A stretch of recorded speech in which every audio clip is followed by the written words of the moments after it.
In helping a school get ready for the new school year, where they will be launching their Alive curriculum, some interesting questions came up regarding the life jacket unit from the teacher team. One of the questions was, can teachers add in more vocabulary if they wish? Like, can they teach more numbers or more colors than are included in the first week where we learn to play Uno? It's tempting to answer this question by just saying, yeah, of course, do whatever you want. Because, of course, I'm all about teachers having ownership, bringing their creativity and their passion to the classroom. But there are a couple of underlying thought habits here that teachers have developed in the absence of solid methodology, and that it is time to reevaluate once we've found solid methodology in the Alive framework. One of those thought habits is really the performance of teacher-like activities. Doing actions that seem teachery. Being busy doing teacher stuff, which is often all that teachers are really prepared to do when they're given their classrooms. They're actually not given very much learning science or strategic curriculum that they are able to measure. So they set about choosing themes, making decorations, designing and redesigning worksheets, color coordinating things, etc., because they haven't been supported in directly connecting each of their actions to learning outcomes, to the results that it gets. I will say that in my experience, teachers adopting project-based language immersion methods do not have time for extra art projects and voluntary personalization.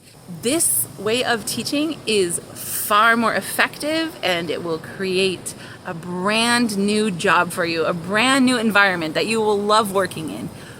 But it is not easier. It is not faster. So the answer is you can, but you will get less retention overall. Because when we are student-centered, we have to teach with regard to our students' cognitive load, meaning we have to respect the limits at which they become overwhelmed and are no longer able to retain everything that we introduce. We know that retention comes from the 5 F's. There needs to be support for function, support for form, support for frequency, support for feedback, and support for fun.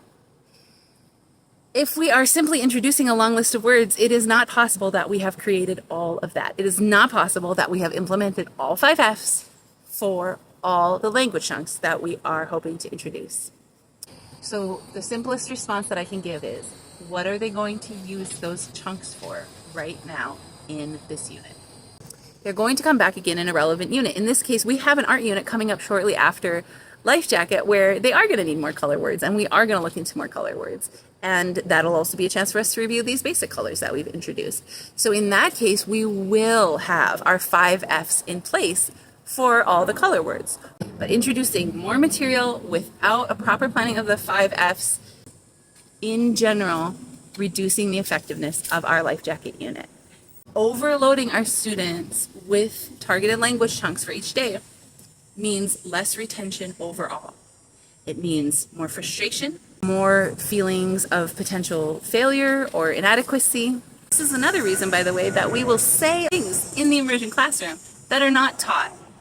Some students will pick those up real quick. Some students are just as clever as Border Collie lab mixes who know how to interrupt video making very effectively. But we aren't prepared to support retention for them at this time, and they aren't crucial to success in the activities we have planned, and so we don't teach them, even though we may use them in the classroom. Despite all my language teaching prowess, this one still doesn't talk.